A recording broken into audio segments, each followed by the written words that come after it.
Hello, my lovely listeners. Welcome back to the Ikigai Wellness Podcast. You know what? I'm so glad you are here today because if you tune into the last episode, we walked through the full 9-day feminine rhythm, step by step, like a little journey. And today, we are doing something different. This one is your toolkit episode. Think of it like your user manual, the practical everyday steps that help you actually live that rhythm, not just about hear it. So, those who haven't listened to it or watched it yet, please go to the last episode so that you will get the connection, that rhythm, so you will understand what I am telling in this episode. So, shall we build your toolkit together? Let's dive in, starting with your daily structure, your anchor. Here is something I really believe. No matter which day of the cycle you are in, the way you start and end your day sets the tone for everything else.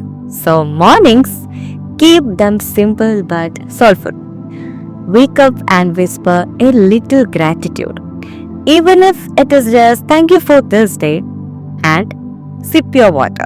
Maybe plain, maybe with a twist of lemon or a herb if that makes you happy. And move your body. Even if it is just for 15 minutes and eat something nourishment. And then pause just for a breath to set your intention for the day. And evenings. Evenings are your soft landing. Just a couple of lines in your journal, a self-care ritual that makes you feel cared for. Maybe skincare, maybe a warm bath, or maybe oiling your hair like our grandparents used to do. And keep your dinner light and early if you can. Then wind down with something mindful before you tuck yourself in. Trust me, when this anchor is steady, everything else flows beautifully. Now, let's talk about your food.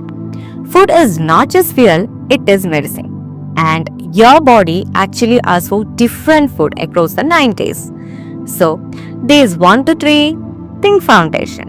Load upon your greens, good proteins like eggs or lentils, wholesome carbs, and yes, a little ghee or nuts for those healthy fats. Day 4 to 6, we are in hormone harmony mode. Seeds are your best friends here. Haven't you heard about seed therapies and all? That is here. Flax seeds, pumpkin seeds, chia seeds, and add vitamin B rich grains, leafy greens, and some good fats like avocado or fish. And by day 7 to 9, your body and mind crave clarity. This is your time for brain food like omega-3s, blueberries, even dark chocolate. Yes, guilt-free you can take this. Dark chocolate but in minimum quantity. Bring in anti-inflammatory spices like turmeric, ginger, and go colorful with your veggies. And water. You need hydration. Should I mention it? No, there is no need for mentioning water.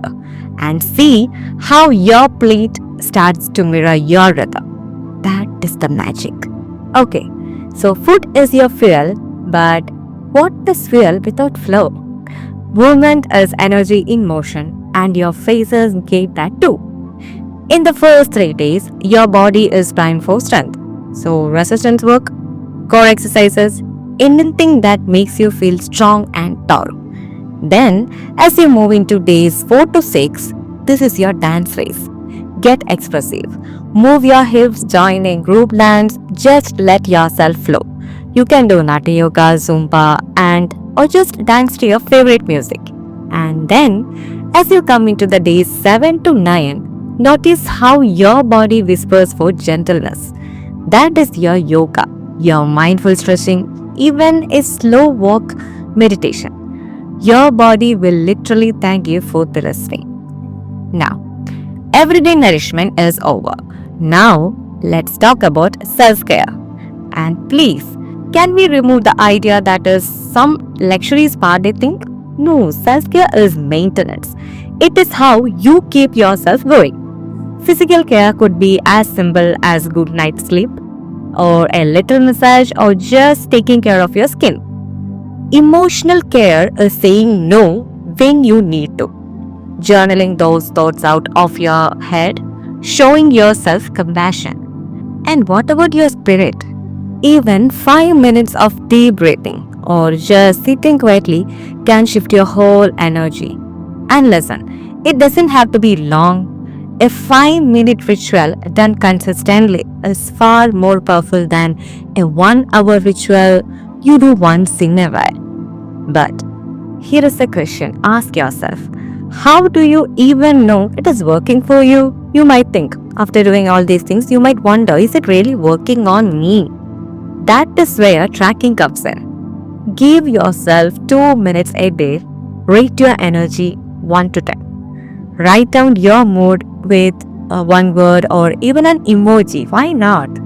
Notice your sleep, your comfort level, what you ate, how you moved, how your stress level is, and that's it.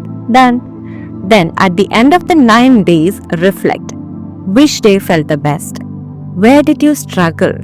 Where do you need a little more love? That is how your wellness becomes deeply personal. And you know what? You don't have to do this alone. Build your little wellness team. Maybe your doctor, your gynecologist, maybe a mental health professional, or a dietitian. And beyond that, a few good friends or family who actually get you and support you. And let me say this with love. If your symptoms persist, if you notice big shift, or if your stress feels like too much to carry, please reach out. That is not weakness, that is self-respect. Now, the final piece. How do you keep this going month after month without burning out? Repeat the 9-day cycle. Adapt as your needs changes. If your body feels weak, then give it more strength.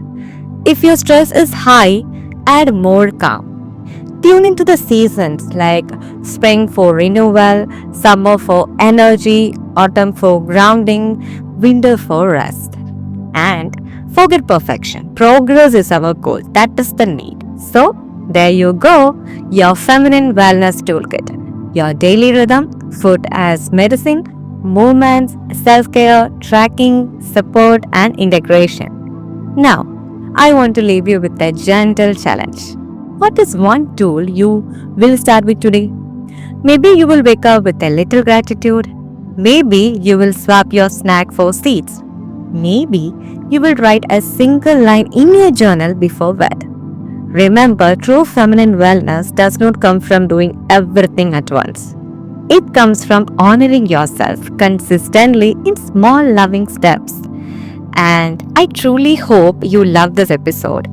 If this touched you or felt interesting or even a little nurturing, please share it with your family, your friend, or your loved ones, or with anyone you think needs to hear this. Until next time, stay healthy, stay kind to yourself, keep listening and keep living your Ikigai. This is Dr. Amritha signing off.